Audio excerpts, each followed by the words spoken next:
On remonte à présent le temps, on repart en 2009, les 3 et 4 avril, Strasbourg, Kiel et Baden-Baden accueillaient le 21e sommet de l'OTAN. Grégory Fraisse s'est replongé dans les archives. Bonsoir Grégory, cet événement avait très fortement marqué la capitale alsacienne. Bonsoir Carolina, il y a 10 ans, Air Force One atterrissait à Ensign pour déposer Barack Obama.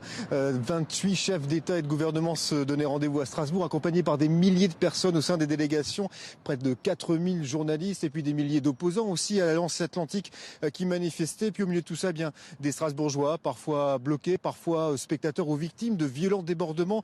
On se souvient de ce quartier du Port de Reims où je me trouve complètement dévasté par les Black Box. Alors le sommet de l'OTAN n'aura duré que 2 jours. 2 petites journées, mais qui auront nécessité un dispositif hors du commun et qui auront marqué les esprits.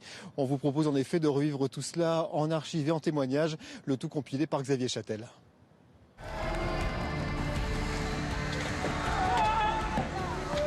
Des images qui auront marqué les mémoires. Strasbourg se souviendra longtemps de son sommet de l'OTAN. Pas pour ces quelques heures de conférences diplomatiques où l'on a parlé Afghanistan et Russie. Ni pour la photo de famille des 28 chefs d'État, moins un accaparé au téléphone, ni pour la célébration du 60e anniversaire de l'organisation. C'était un sommet symbolique, hein. C'était les 60 ans, on était là pour souffler quelques bougies. Le plus important à ce moment-là, pour sans doute les Strasbourgeois, c'était de se dire que la ville avait une place particulière en raison de la présence du chef d'État américain. C'est la première fois que M. Obama se déplace en Europe et en France tout particulièrement. C'est la première fois qu'il met les pieds sur le sol français. Et nous étions évidemment extrêmement honorés, je veux dire, qui plus est avec un chef d'État jouissant d'une aura et d'une image tout à fait remarquable. Barack Obama et son épouse Michelle, couple star. Le premier président noir américain tout juste élu, porteur d'espoir, tribun hors pair. Sa rencontre avec près de 4000 jeunes au Hall Rhenus est un moment fort. Je vais prendre la question de ce garçon avec le costume. Parce qu'il s'est mis sur son 31 aujourd'hui et il n'a pas l'habitude de porter ce costume.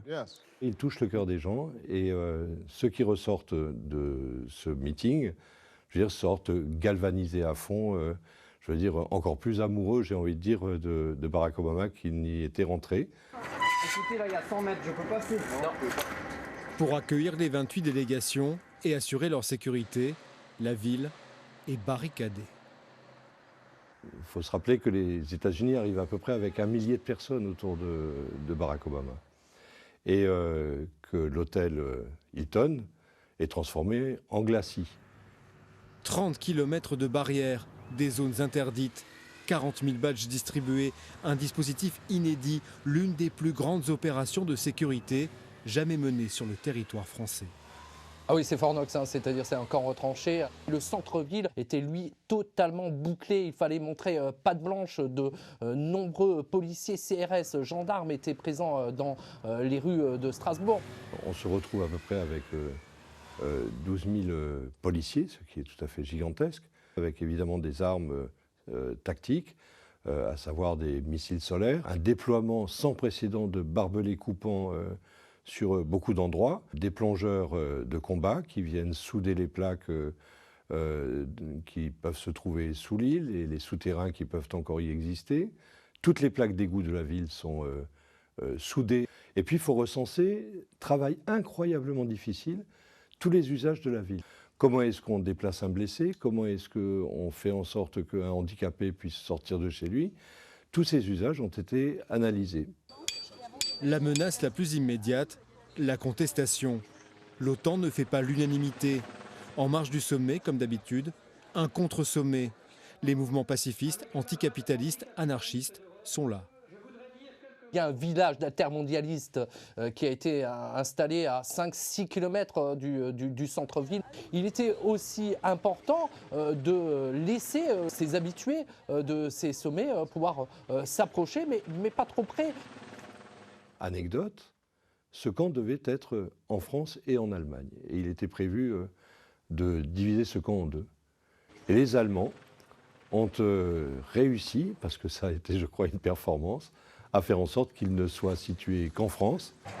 Des actions sont menées en amont et durant le sommet. Des manifestations pour la plupart pacifiques. Mais un autre type d'activistes s'invite. Strasbourg découvre les Black Blocs.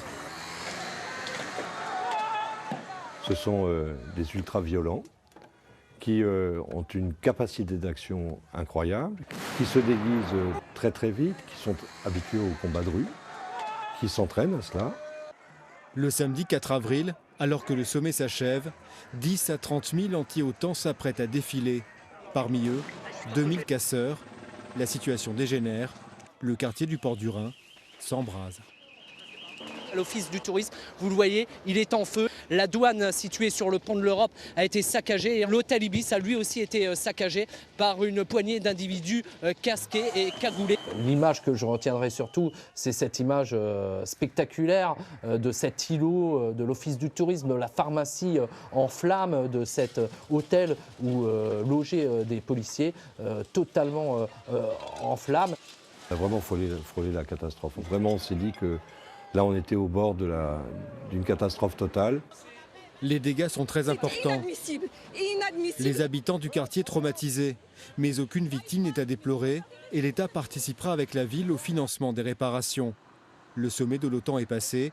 Les souvenirs, les leçons tirées demeurent.